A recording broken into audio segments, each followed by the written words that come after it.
Welcome to today's explainer, guys. Look, if you're someone who puts in the hours, grinding through those textbooks, maybe fueled by a completely dangerous amount of caffeine, and you're constantly trying to improve, but you still feel like you're just hitting a brick wall, well, you are in exactly the right place.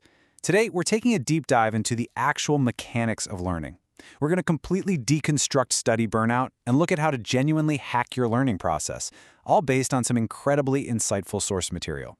We're stripping away the myths, looking at what the research actually says about how our brains retain info, and we're going to rebuild your study habits right from the ground up. So get ready, because this is all about working smarter, not just harder. Okay, let's dive right into this. Have you ever spent 6 long hours straight, hunched over your desk, feeling like you finally got it, only for your mind to go completely blank the literal second you look at that first exam question? Ugh, it's a painful, totally universal frustration. Our source material asks us to be brutally honest about this experience. And hey, if this happens to you, know that you are far from alone. We aren't here to give you that generic just try harder advice, right? Because chances are you're already trying incredibly hard. It's time to unpack exactly why this maddening disconnect between your effort and your results actually happens. Let me just speak directly to you for a second here. If you're putting in those grueling hours, you're probably working way harder than the quote-unquote smartest person in your class. But your results, they just aren't matching your effort. It's so incredibly frustrating that you might even start thinking, hey, maybe I'm just not built for this, or maybe I'm just not smart enough. But hear this, you are not lazy. Your system is broken. This explainer is for anyone who is just sick and tired of feeling stuck. We need to validate that intense effort you're putting in and recognize that the roadblock isn't your capability at all. It's literally the strategy you're using to process the information. So, to expose exactly where that strategy is breaking down, our source material challenges us with 5 tough diagnostic questions. Let's really look at these, okay? First up, do you actually understand the material, or are you just familiar with the words because, well, you've read them 5 times? Second, do you sit with your books open for hours but spend half that time just zoning out and thinking about something else? Third, are you avoiding practice tests because you're secretly terrified to see what you don't know? Fourth, do you honestly believe that smart students are just born with a better brain? And fifth, if I took your notes away right now, could you explain the very last thing you studied to a 5-year-old? If answering these makes you feel a little exposed, well, that's actually a really good thing. It means you're finally identifying those passive study habits. If you felt that little sting of recognition, I want you to remember this exact quote. The problem is not you. It's not your IQ, and it's not that you're lazy. You just weren't taught how your brain actually works. I mean, think about how powerful that reframing is, right? It just immediately lifts that heavy guilt and shame we associate with poor grades despite high effort. We are transitioning right now from the problem to the solution. The issue isn't some defect in your hardware, it's just a missing page in your operating manual. And that operating manual today comes from a book called How to Study Like a Genius by Shadow. This book is basically our mentor for today's explainer, delivering the absolute blunt truths we need so we can study strategically instead of emotionally. As our source material points out, everything we need to fix this, specifically an incredibly effective 4-step system and a 7-day reset, is laid out right in these pages. So let's break down the core lessons this book provides to completely overhaul our approach to learning. Now, what's really interesting here is how we have to dismantle our most common study techniques. According to the book, most of us completely confuse time spent with learning done. We rely super heavily on these passive habits, like just rereading and highlighting. But guys, they literally trick your brain. When you stare at a page and highlight a sentence in neon yellow, the words start to look familiar, and your brain is like, yeah, I know this. But here is the kicker. Familiarity is not memory. Real learning requires active effort, not just passively consuming a page. Let's move along and see how this builds, because this whole illusion of learning is exactly why the classic marathon study session is just a massive mistake.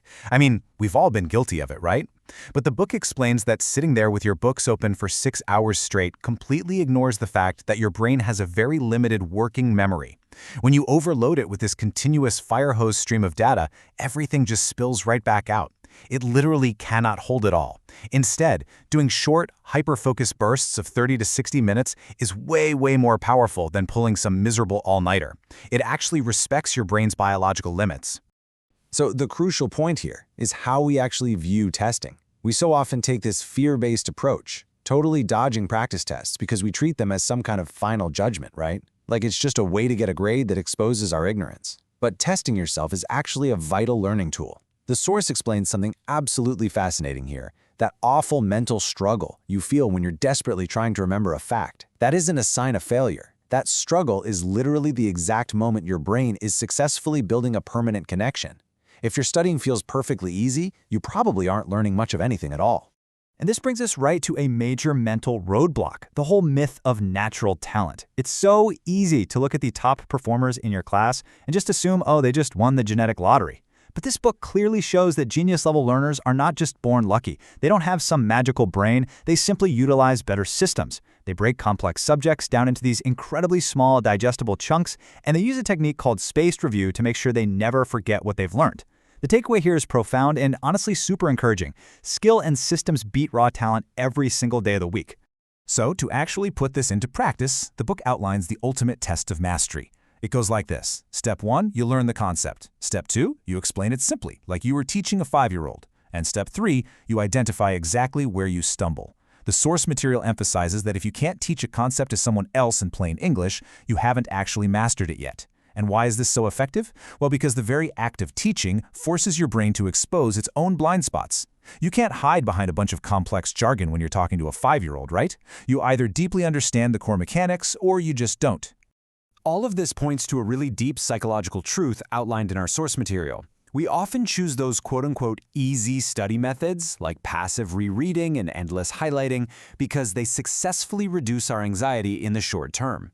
They make us feel safe and productive, but that false sense of comfort is exactly what leads to failing the exam.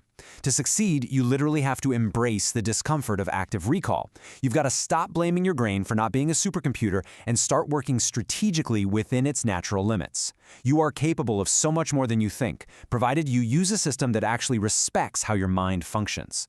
Well, we've covered some pretty powerful, paradigm-shifting concepts today about moving away from emotional studying and stepping up to strategic mastery. To wrap up this explainer, I really want to leave you with a tricky, provocative question posed by our source material. It's designed to get you thinking about your ultimate learning goals. Here it is.